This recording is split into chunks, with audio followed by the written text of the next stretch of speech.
Hello and welcome back. We've now got our next panel talk, which is called The Tinted Lens, where we're going to be discussing intersectionality and how we can use it as a source of creativity within the ad industry. We're absolutely thrilled to have Adrian Walcott, Managing Director of Brands with Values and co-founder of BAME 2020, moderating. And Adrian will introduce the rest of the panel. Thank you. Whoa, am I on? Am I on? Great. Well, listen, I am super excited to be here this afternoon moderating this panel. And the panel are really excited. So are you really excited? Well, that's a great start. We're all excited. Right. So we're going to be talking about intersectionality. And I think what we're going to do in terms of structure is the panel are going to do 5 minutes each, offering their perspectives on intersectionality. We'll then break and I'll ask a few questions to keep the conversations going. And then we're going to open up to you guys. Now, a little birdie has told me that there wasn't a lot of questions being asked. So I'm going to forewarn you now. Start to get all your questions ready, all the ones you've been saving all day for this panel, so that we can create a lot of energy ahead of the keynote. So, as I said, I'm Adrian Walcott. I run Brands and Values, but I'm the co-founder of BAME 2020. And I guess the reason why this is particularly a topic interesting for me is I was in the industry for 20 years. I worked on the agency side, I worked on client side. And actually, I always felt that there was a job to be done. And it's good to see that places like Bloom and others realise and are doing great things. And I'm just excited. Why don't I stop? Right, I'm really excited, genuinely. So let me hand over and introduce the guys, and then we will get into the session, because I want to get to these fantastic questions that everybody has. Everybody's saving up. So let me start with some intros. So we've got Victoria Buchanan. She's the Executive Creative Director at Tribal DDB. She has 25 years in the industry, although it looks unbelievable. And she's passionate about, obviously, developing amazing creative work, and also about nurturing talent. Then we have Leah Sattar. She's a freelance creative and co-founder of The Other Box. And I will mention The Other Box, but I can't imagine there's anybody in this room who's not heard of the amazing work that they do. They're an award-winning platform that celebrates and champions people of colour and people from underrepresented backgrounds. They do a lot of work. They have a big community, and I suspect you're going to hear a lot more about what they do when Leah talks. And next to Leah, we have Dannielle Beechey, who is the Technology Partnerships Partner at Mediacom.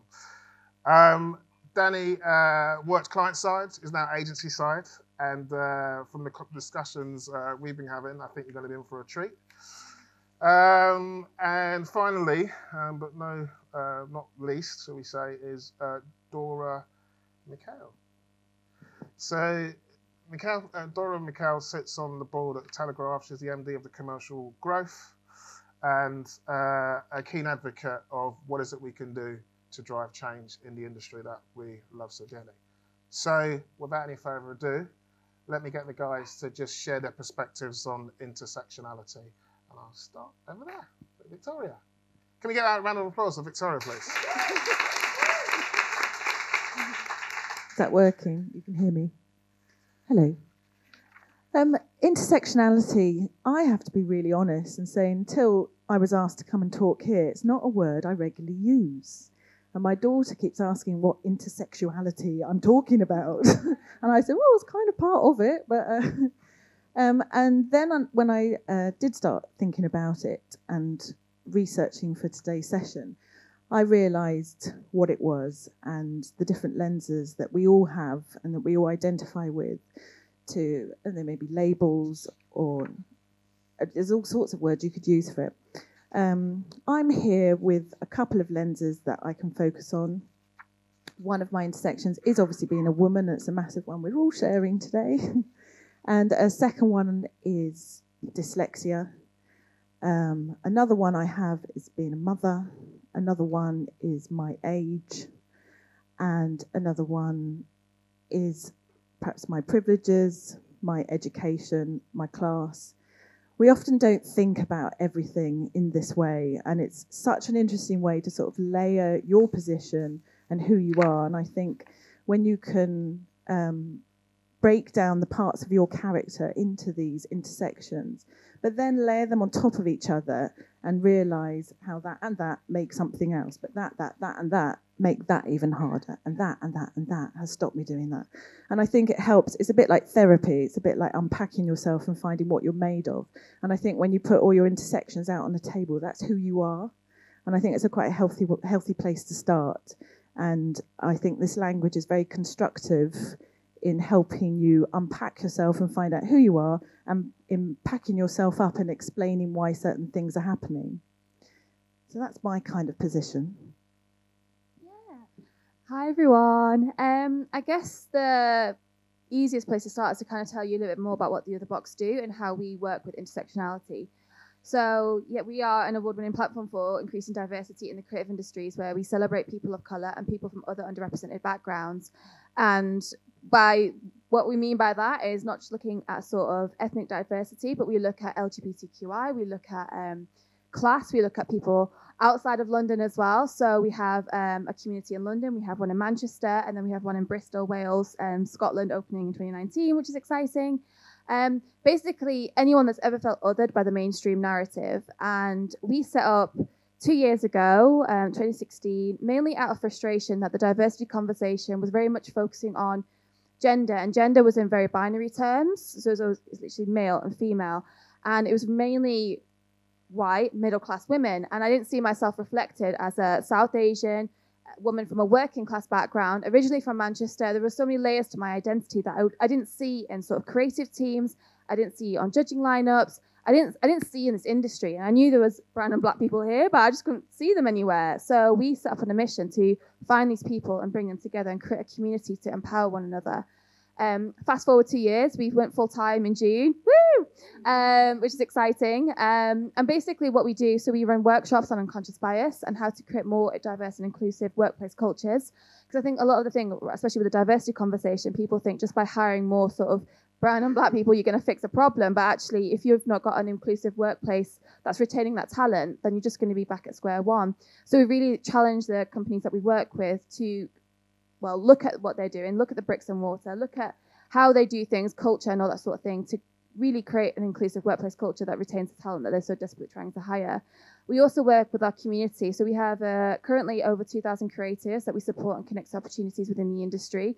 We do brand partnerships. So we just recently did one with Nike and Georgia Smith, which is really exciting, which wrapped up on Tuesday. And it's basically giving opportunities to people that not necessarily would have had the opportunities in the first place.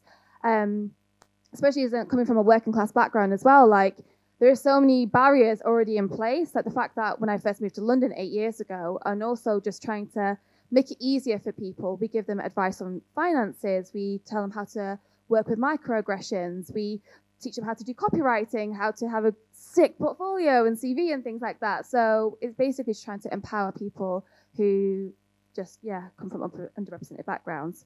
Went off on a bit of a tangent there, but that's what we do in a nutshell. Love a nutshell. Is this mic on? Yeah. It is indeed. Okay, so hi, I'm Danny, and I guess for the purposes of this panel, the intersections that I can identify for myself is I'm a woman. I identify as mixed race, or sometimes identify as a black woman, and I come from a working class background. And I guess for me, the whole conversation about intersectionality is really a useful thing, because up until recently, I don't think we really had this vocabulary to use. And so as the debates moved on from addressing gender, addressing race, and all of these things separately, it's now really nice to be in a position where we have this kind of vocabulary to start talking about how those things come together. What does that mean, intersection? So for me, my experience of intersectionality is in the workplace, for example, having to select whether I want to align myself with you know, a network that's to do with race or to do with gender or to do with class. And I think for the first time now, we've got this ability to be able to assess all the different elements of how those things come together, which is really nice. And I think when we talk about, you know, the topic of this panel is about how that leads to creativity, I think it gives us the tools to start talking about people as people. So rather than saying, how do we address a Black audience or how do we address a female audience, we can start to say, how do we address people? And I think that's a really nice position for us to be in. And then for my day-to-day role, so as was said earlier, I work as a tech partnerships planner at Mediacom, and that involves me helping our clients understand what's going on in the world of tech, what companies they should be looking at, what are the threats and the opportunities for them when it comes to technology. And what I find time and time and again is that people are very willing and excited about working with new companies, working with startups, working with, you know, the new up-and-coming media houses that are out there. But when it comes to actually changing the way in which they work, that's where you seem to hit a bit of a wall. So people want to go back to their usual ways of reporting or measuring successes of campaigns.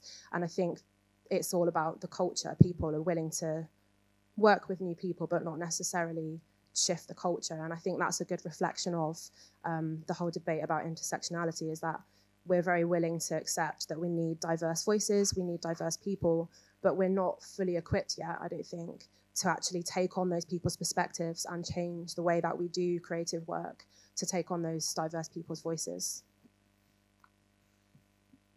Thanks. I'm Dora. I live in North London with my wife. My parents, Katie knows my wife. My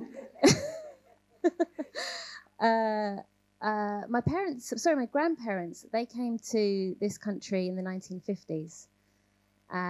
So I'm second generation. And I'm very privileged to be able to just say those things in a very comfortable way. You've inferred my intersections in the way I've just introduced myself, and in the very relaxed and casual way I can do that.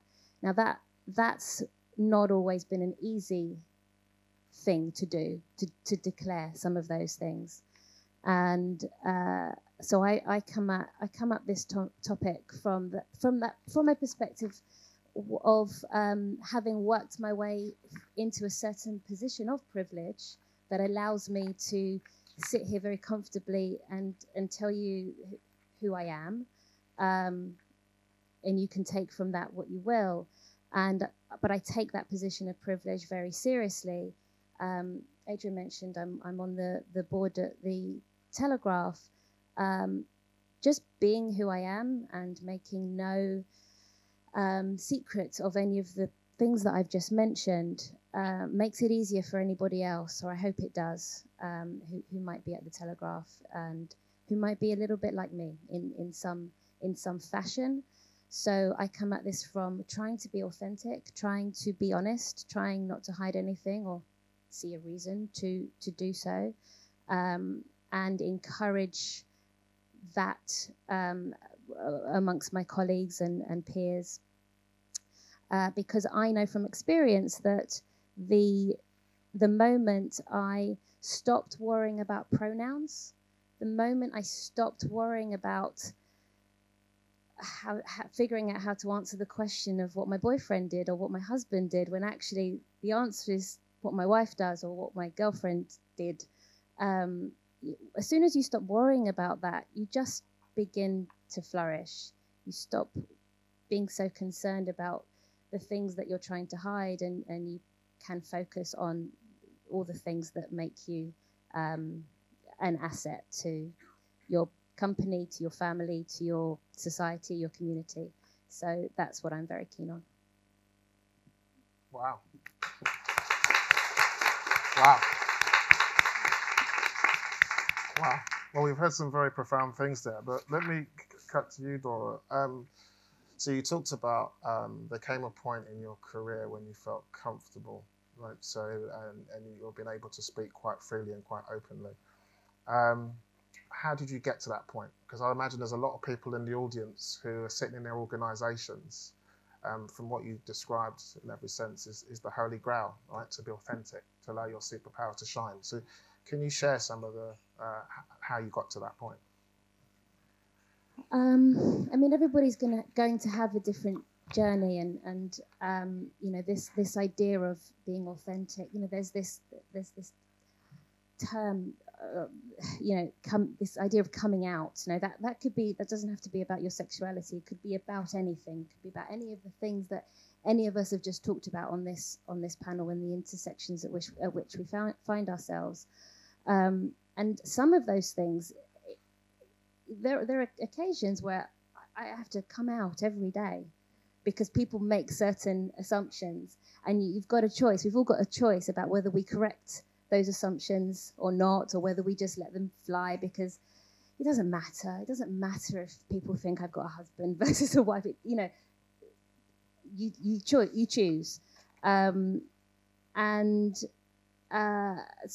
it takes time, and it takes a certain sense of, I suppose, finding yourself in places where you are surrounded by good work, good people, a certain level of conscientiousness that people have, the spirit, the team, the spirit within which we all bring ourselves to work, and if you haven't got that can be very difficult. So I wouldn't say that there's a blueprint. I think it's a great question, but it's a really hard one to answer, because I found myself amongst peers who were very supportive and focused on the work that we were trying to do. I've always had exceptional bosses who care about the work, again, rather than anything else. And so that's how I would... Yeah. I think maybe the answer is make sure that you are, if you can, and not again. Yeah, I know that this isn't always easy, but if you have got the option, surround yourself in a place of work where it's okay to be you, and try and strive to get that, even if it's not possible right now. Make it your ambition. Yeah, interesting. And I think, just listening to Danny, your story, so you've worked client side and the agency side. So what's the kind of intersectionality journey been for you, working on both sides? And is there any specific stories where it's worked, where it's not worked for you?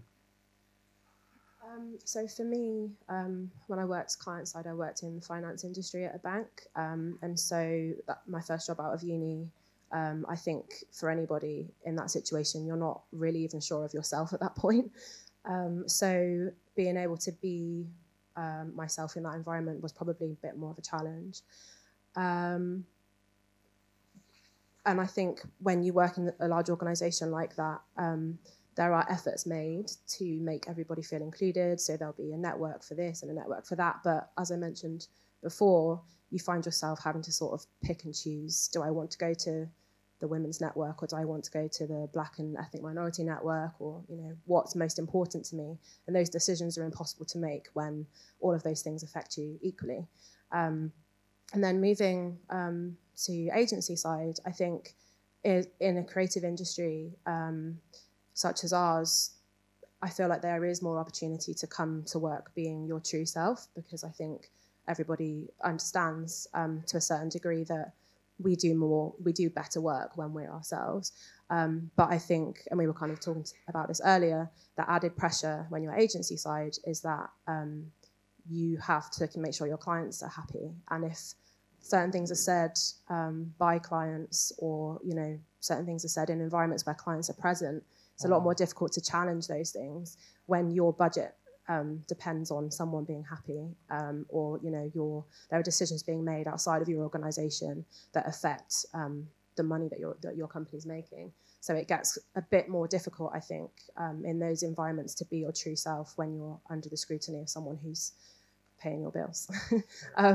But that being said, I think in those instances, it's maybe even more important to try and be your full authentic self, because you're influencing more people, you're influencing your organisation and your client's organisation if you can, try and bring those things to work and not be too scared to let them shine through. I can imagine it's a big challenge on the agency side for the reasons you've said. So, Victoria, how have you managed to resolve this challenge between client and paymaster and potential things that are just not right? And how do you deal with that? I think we have a very different relationship with our clients now. I think we've evolved into co-creating with our clients and less serving. I think that relationship has changed, and that opens the doors for being much more honest and being on a level with them and not having a hierarchy of we're serving you. And a lot of our clients, they come and sit in our office, and when people join our company, the induction process is very clear on our inclusion and diversity and ethics and beliefs and morals, and we're very, very straight with people, like this is how you can talk, this is how you can't talk, and if you don't like that, that's tough. And we're quite blunt when people join. And I think we have reached that point where we can talk like that and say to people, it is not acceptable, and you have to consider this, you have to consider the diversity we have in our office. And a lot of our clients come from smaller towns, and they come into London for the thrill of it, and they love sitting in our office because it's so cool. Yeah. But they're learning when they're with us. But if anyone did say anything, I'd be really comfortable to step in and correct them quite bluntly. Yeah. But the reality is, it's intersectionality, diversity, inclusion. Lots of people are talking about these things. Who do you actually think, agency or brand, who do you actually think is getting it right or doing things that are generally interesting, rather than just joining the thinking that actually there's a business case in it and it's the right thing to do? Who do you think's doing it? And maybe Leah, over to you. As you drink your water. Yeah. You've got two mics to choose from. I think a lot of it for us, especially like with the work that we do at the other box, is that it has to come from a place of authenticity, and it's who is also working on the creative campaigns, who's behind the scenes as well as who's in front of the scenes, and it has to come from an authentic place. So, for example, Tesco's, I'm sorry if anyone worked on this last year, at Christmas they did this whole campaign, and they had a Muslim family, so there was a woman wearing a hijab, and they were all eating a turkey, but actually when it came down to it, and when Muslims were going to Tesco's, there was no halal turkeys. So it's like, how authentic is that whole journey? And it's, then obviously we've seen Pepsi, we've seen Dove, we've seen so many brands fuck up massively, but they don't have the diversity on the actual creative teams. But what we always go back to is, if you have got the sort of diversity on the creative teams, how actually all like authentic and how inclusive is that environment for them to work in as well? We talked about being your authentic self, but actually sometimes you actually can't be your authentic self and work. I think even something as like, if you identify as being trans or non-binary, and you're going to agencies and their bathrooms are literally very much indicating us, this is a male bathroom, this is a female bathroom, and it's actually quite traumatic for them to then have to be like, okay, well, where do I go? Where do I fit in? Oh, I'll go to the disabled toilets. And it's there's lots of different layers that I think people need to look at when they are talking about intersectionality, and it's a phrase that people throw about a lot. And so actually truly being inclusive of the word, we're not just looking at ethnic diversity or LGBTQ, you're looking at disability, you're looking at it all through so many different people's lenses. But even if we don't all have the answers, but then look for people who do have the answers. So we will never speak on issues that don't directly affect us. Like, we will be allies, but I'll never be a mouthpiece for something that doesn't directly. Yeah, but I suppose the interesting thing is, I'd love if someone will be, say there's a brand or there's an agency or there's a leader who you think's got the right intentions or are really addressing that. Does anyone on the panel, would anyone be able to talk to somebody who's doing this well?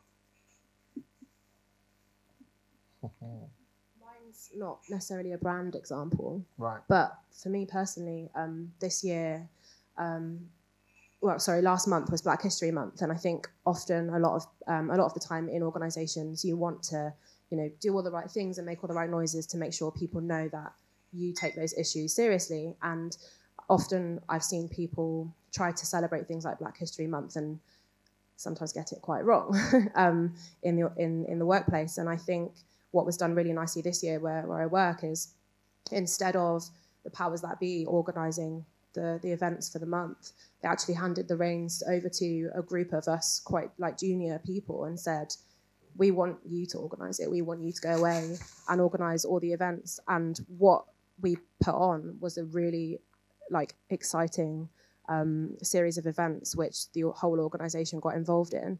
And I think, to go back to intersectionality, we didn't just present one perspective of what it is to be Black and British. At the moment, we came back and presented all sorts of different perspectives from older people, younger people, people who have been living in the UK, people who've lived abroad, people who are LGBT, people, all different types of perspectives of what it means to be Black. And I think that's where you can get intersectionality right, when you actually give people who are experiencing those things the control to put on events and put on work and run campaigns. That's how you get the best results. Excellent. And Dora, if I can just, I'm coming to you guys, so start getting your questions ready. But if I come to you on some of the other ways forward for intersectionality, so some of the things that the guys can learn from to take back to their organisations.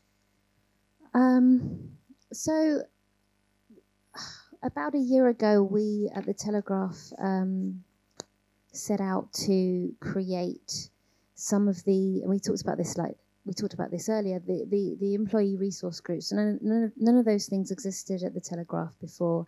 Now, it feels it's probably a little bit too early for the Telegraph to say we don't need ERGs. There are some organisations who are probably already there, and it does come back to that point about this idea of intersectionality, and none of us are just one thing, and it can be a tricky thing sometimes to figure out, well, where do I go, where do I place myself in terms of an executive sponsor or whatever it may be.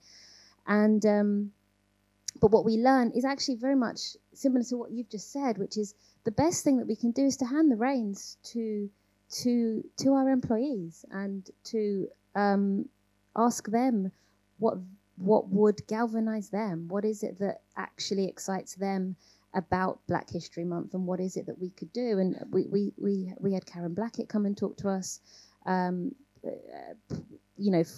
Full house of people, not just of a BAME background, but lots of people, because Karen's had an amazing career and got plenty of things to say, and so those things we learned quite quickly. Similarly, for Pride in July, there are now across the commercial floor at the Telegraph is awash with rainbow flags, because we just handed out rainbow flags, and both LGBT people and non-LGBT people took those flags and put them on their monitors, and it looks like a very happy place on the commercial floor.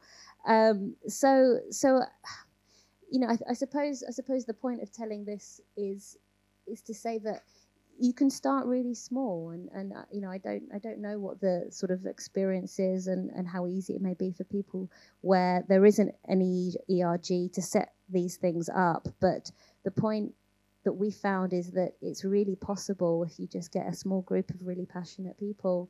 You can really start to make a difference. And moments like yesterday, where we in one of our meeting rooms, we had to celebrate Diwali, we had dancing, a dance teacher, and it was open to everybody. And again, it was sold out.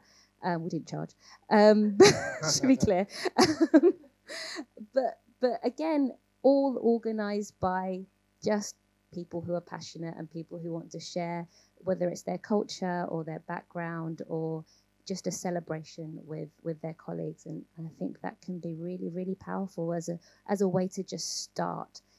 It doesn't solve everything, but it starts the conversation, and it can be really powerful. I've got a good one as well. Just thinking now, do you know the Hobbs consultancy?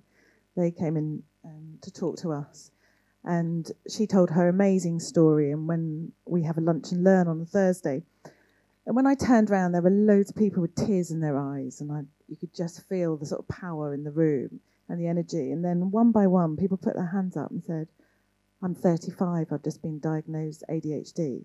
And then the next person, "I have an autistic son, and I really struggle with it." And this wave went round the room, and it was really interesting because it was something we'd not talked about in the office.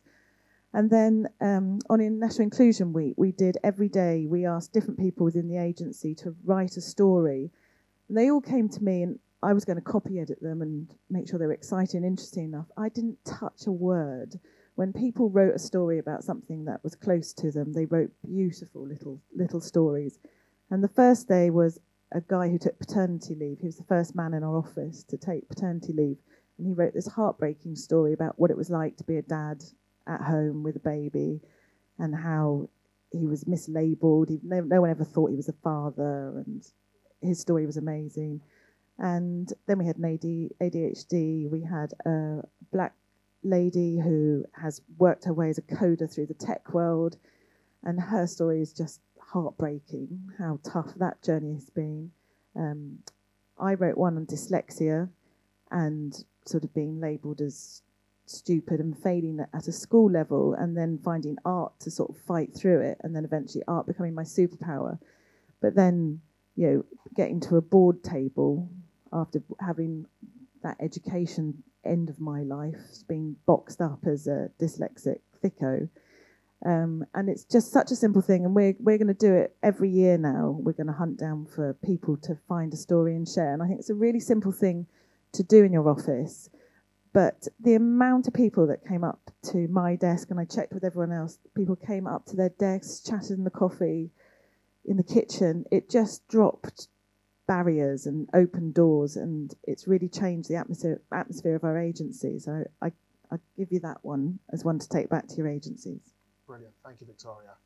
So, over to the illustrious audience we have in front of us. Some questions. Who's going to... Great. Oh, I thought you had a question. I do have. Okay, great. So I'm really interested in hearing your stories. Both Victoria and Leyya, you've sort of shared why you've gone on to do something different. It sounds like you've turned the dyslexia you kind of took as a challenge and wanted to do something, you found out and created it. Leyya, you found that there wasn't an agency doing good work in, to represent people with different places. How much have those challenges driven you through that work? A question to the panel as a whole. I think it's really hard putting yourself out there. Majority of the time, it's me going into rooms full of old white men talking about diversity, and I'm just like, oh, this is really awkward. But it really, but actually sticking your head above the parapet and continuing to have these conversations to actually create long-lasting change. Because like diversity it's a buzzword. It became a buzzword, especially last year, as everyone was talking about it, but not enough was happening, and it wasn't happening quick enough. So I'm pretty sure I've not answered your question. But in terms of like the challenges, like especially with our community, our ears to the ground of the shit that they have to go through on a daily basis. So that really channels the work that we do to make sure that we're creating an industry that is retaining all this amazing creativity, all this amazing talent. And so, we definitely are using all these challenges that we're facing to make it a better place. It's not easy. And I think a lot of it is that we have to check in with our own mental health as well, especially when we're talking around unconscious bias, we're talking about diversity, we're talking about racism within the industry as well. Like, you have to really check in with yourself, but it definitely is a massive driver into doing what we do and why we're doing it as well. But I think it's really important as well. I think the common thread with everyone that you've all said is sharing stories and actually humanifying it. Oh, that's not a word. Basically, making sure we all have our own stories to tell, and actually sharing that within your offices. And just making, we've all interesting people, that we all do interesting work. It's just sharing their stories, sharing our cultures in a way that's never going to feel tokenized as well. And I think that's really important. think sharing stories is a critical one, because often when you share, you build empathy with people who've got their own stories. And I think, particularly in this intersectionality debate, I think it's going to provide more opportunity because more people can participate rather than traditional ways in which we view diversity and inclusion. Am I going to get any more questions from the audience? Right, I'm going to head to that lady in the back, and then I'm going to come to you next. Brilliant. Hi. On increasing diversity in the workplace, I recently tried to hire some grads. Sorry, can I just ask you to give your name and what company you're at? So Natasha, I'm at Rubicon now, but this was actually my last company that I left not long ago. We were trying to employ some grads onto my team, train them up, and I went into this with a complete idea of sort of positive discrimination, I suppose. I didn't want to employ another privately educated white boy, basically, which some may think is a bad thing to be biased in that way. But after about 4 months, I ended up with a publicly educated white boy, simply because nobody else stepped up for the job. I had about 25 people, various graduate schemes and graduate programs express an interest. 1 was female, all bar 2 were white. I don't know about people's sexuality within that background, certainly all middle or upper middle class. So what could be done at that level to try and get more diversification in graduate schemes, or getting people interested in the industry or think like it's something they could be involved in? Because I can imagine, looking from the outside in, even in this room here, this isn't the most diverse space, really. So yeah, I'd love to get your view on that. Okay, Dora. Earlier this year, we hired 28 apprentices to work across both editorial and various commercial teams. We worked with an organisation called Make the Leap, and they provided us with just a brilliant pipeline of lots of candidates. We went with a on a blind CV basis, and we ended up with 66% of the 28 women were women, and 44% were from an ethnic minority background. So it takes away the challenge of or the debate about positive discrimination and all of those things. It takes that away if you just work with an organisation that just at its heart brings with it lots of diversity, but then take a view on the CV without anything that may show the attributes that we might be talking about, and then you just end up with, it just happens if you just take those positive steps at the beginning. So Make the Leap is the organisation we use. To add to that, I think the issue on top of that is that if you're not getting the applicants, you can't do some of those things. So I think for me, what I notice about modern media and communications now is that young people from diverse backgrounds these days don't know that agencies exist. They interact with channels and they interact with media that they've created themselves, YouTube, and even outside of that, there's so much out there that young people just set up themselves. So I don't even know whether the awareness of what we do in this industry is there for them to want to come and work here. They might look online and say, hey, the content I interact with from Gouda magazine or from Guap magazine is really cool and it speaks to me. They don't see what we do. So I think there's an awareness piece to get those types of candidates to even know that we are here and that they can come and work for us, because they just go and do it themselves. So we just launched a jobs board through the other box, and actually I think it's a way in. But you're right, there's no awareness of actually how diverse the sort of careers that you can have in this industry are. But I also think as well, like, what does your website look like? If someone's going to go and have a look at what you're doing, if they go on your About Us page, how many white faces are looking back at them? Even the job application process as well, like what language are you using? Because actually there's a lot of bias within the language that you use in the application process as well. We've been working with a company recently on name bias and actually like going on blind CVs, going on just basically portfolios and things like that as well. So I think reviewing your application process, what I'll do, I'll tweet out, this is a really great article about Slack and how they've removed all sorts of bias from their application process and have really improved their diversity in terms of their new recruitment. So I'll share that out because it's really impressive that every step of the way, they were reviewing it, they were seeing if there's any bias creeping up and seeing if there's anything hindering people coming in the first place. That's brilliant. So I think we've got time for one more question. Oh, we've got a couple more questions. So please, start thinking while we hear from the lady over here. If you could just tell us your name and company and your question. It's Hannah, and I'm a freelance PR account director.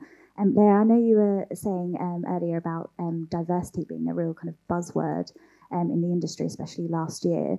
And I kind of feel that inclusion and the term BAME or BAME is having the same sort of influx from people kind of bandying around that term without really talking about the issue itself. And I wanted to know what your thoughts were on kind of the casual use of that term, and also how we can kind of challenge that unconscious bias that are in agencies that are often kind of ingrained in the culture, and how we can be allies to kind of make sure that we are being as inclusive as possible. Brilliant. Great question. Thank you. Shameless plug, do I know your bias workshops?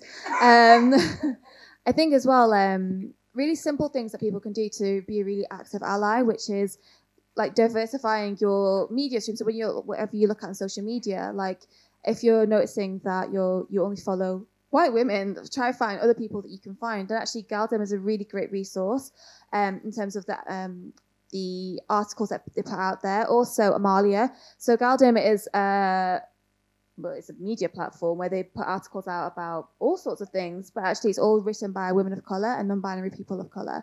And they talk about everything, but actually having that sort of skew with the fact that it's written by a woman of colour or a non-binary person of colour can really like just the things that they talk about a completely different way. And I think it can be really interesting for people to learn from that as well. But also as well, like I know a lot of people have sort of BAME networks or women's networks within work. Join them. Even if you're a white person, go to these BAME networks, be involved in that conversation. You don't have to say anything, but actually just being there, it's good allyship. But even something simple as just literally having sort of diverse Facebook stream, Twitter, Instagram, like looking at different things, seeing what's out there, because there's so much out there. Because you're right, there are so many people doing things for themselves now, and so yeah, I definitely think that's a great way to start. Great. So, Danny. Just going to add one really quick thing.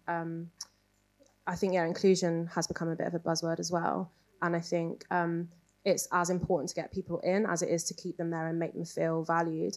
And I think one really important thing is that when you ask somebody from a diverse background, whether it's race, whether it's gender, whether whatever element of diversity they represent, don't just ask them their opinion on that thing. So if you have a person of colour in your team, don't say to them, hey, we've got this interesting work that you could get involved in because it's all about people of colour. Like, ask them to get involved in work that's not to do with how they present as a person in terms of their race or their gender or their ability or their sexuality. Yeah, I think it's a really important point, and I think inclusion is the critical part for me.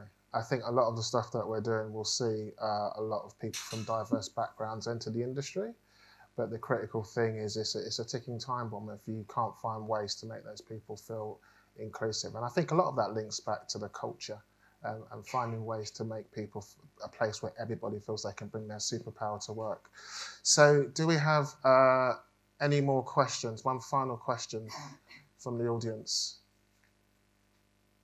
Brilliant. My man at the back. There he is. There he is. Hi, I'm Dave. I'm from the strategy team here at Digitas. I suppose we've touched on the word allyship or being an ally a few times. So I suppose it's for someone like me who doesn't have too many of these intersections, what are the best things that can be done on a practical level, if there was almost a bit of a checklist? Great question. Victoria, thank you. it's great for you to talk about it. I think the hardest, we get caught in a slight echo chamber because we all want to talk about it. And I think the people that aren't listening are the ones who need help and need to learn about this. So it'd be great having men spreading the word amongst men and talking up and championing women and different intersections, because I think that's really important. There's a lot of, I just think the word championing is really good in pulling people up and going, here's a person, let this person do this, and let them go and just pull them up. And it doesn't matter what level you're at, you can pull up and help bring women, black women, whatever group, whatever person you're helping, pulling them up and championing them is the most important thing you can do, and the easiest, quickest way you can help someone within your agency. I think one of the things we were talking about earlier on, I guess someone might build on it, is around pulling people up when you're seeing things that you think are not in groupthink. Sort of raise your hand and say, look, I'm not sure that's acceptable.